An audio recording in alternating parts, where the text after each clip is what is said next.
Good morning all students.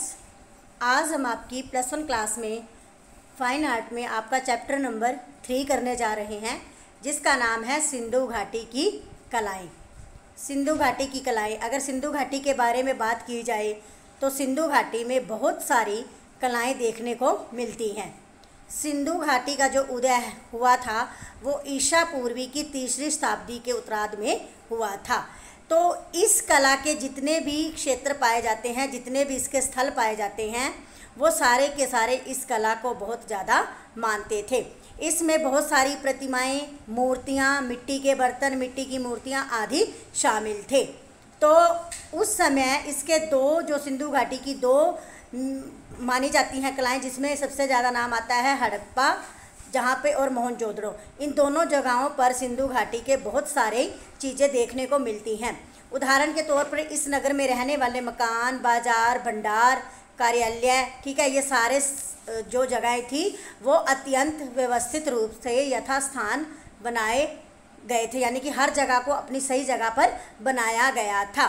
तो इसमें कई जगहों पर जैसे गुजरात है, हरियाणा है, रोपड़ यानी कि पंजाब में है, कालीबंगा राजस्थान में है, उन जगहों में भी इनके नमूने देखने को मिलते हैं। सबसे पहले आता है पत्थर की मूर्तियाँ।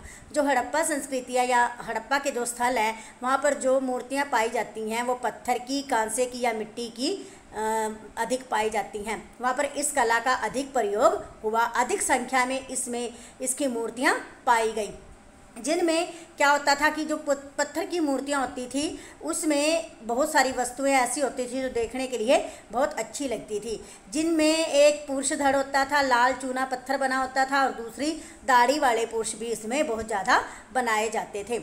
जो दाढ़ी वाले पुरुष बनाए जाते थे वो एक धार्मिक व्यक्ति माना जाता था कि वो जिसकी जो दाढ़ी वाला मनुष्य बनाया गया है वो एक धर्म को मानने वाला व्यक्ति है, तो उसकी मूर्ति को बहुत अच्छे ढंग से बनाया जाता था। उसके बाद आता है कांसे की ढलाई।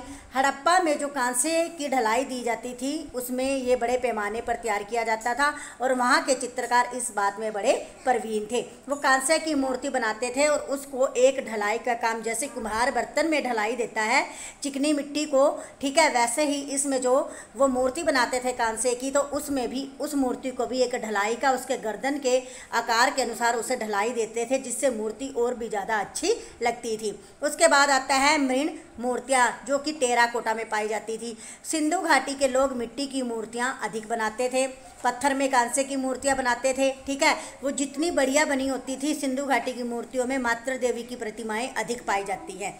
अलग अलग तरह की उसमें मूर्तियाँ बनाई जाती थी।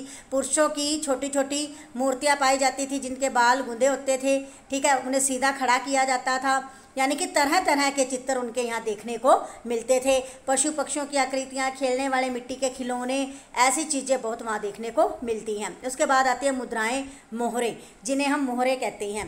तो ये पैसे के रूप में दिखाई गई थी, जैसे हम पैसा जिसे बोलते हैं, मोहरे उस तरीके से बनाई गई थी। इसमें चकमक पत्थर, तांबा, कांसा, मिट्टी आदि का प्रयोग किया जाता था।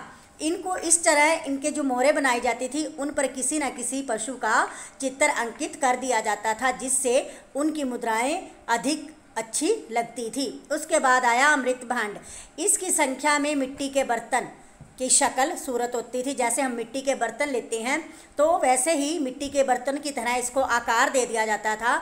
जैसे हम घर में मिट्टी के बर्तन यूज़ करें या हम उन बर्तनों को पकाया जाता था। सबसे ज़्यादा पेय बर्तन यानी कि पीने वाले बर्तनों का अधिक प्रचार था, अधिक मात्रा में ये बर्तन बनाए गए। आभूषण, हड़प्पा में पुरुषों और स्त्रियों को तरह तरह के आभूषणों से सजाया जाता था। जब उनकी प्रतिमाएँ बनाई जाती थी तो उनके गले में, कानों में, ठीक है, उनको अलग अलग तरह के उनसे आभूषणों से सजाया जाता था और उनके चित्रों को और भी आकर्षक बनाया जाता था। तो अगर इसकी खोज में देखें तो ऐसा लगता है कि सिंधु घाटी में साज श्रृंगार और फैशन के प्रति वो बहुत ज़्यादा जागरूक थे। उन्हें फैशन का बहुत ज़्यादा पता था। तो अच्छी तरह के दाढ़ी मूछ वाले पुरुष दिखाई देते थे। जो स्त्रियां होती थी वो सुंदर दिखाई देती थी। उन्हें सिंदूर, काजल, लाली आदि का प्रयोग किया हुआ उनके चेहरे पर दिखाया जाता था, ठीक है। तो जो सिंधु घाटी के लोग थे वे अपने घर आदि के निर्माण में पत्थरों का प्रयोग अधिक करते थे। तो सिंधु घाटी के जो कलाकार हैं या शिल्पकार हैं उन्होंने अनेक शिल्पों में अत्यधिक विशेषता थी, परंपरागत थे, जिसमें धातु की ढलाव, पत्थरों पर नक्काशी यानी कि पत्थरों पर चित्र बनाए जाते थे, उनको अच्छी तरह सजाया जाता था। ठीक है, तो मिट्टी के बर्तन बनाना और उन्हें रंगों से सजाना, जानवरों, पौधों और पक्षियों को साधारण रूप लेकर उनका टेराकोटा का निर्माण मुख्य था, यानी कि पशु पक्षियों के चित्र भी अधिक बनाए जाते थे। तो ये बेटा आपका लेसन था, रीड करवाया है, इसके क्वेश्चन आंसर करने हैं, आपने राइट भी करने हैं और लर्न भी। धन्यवाद।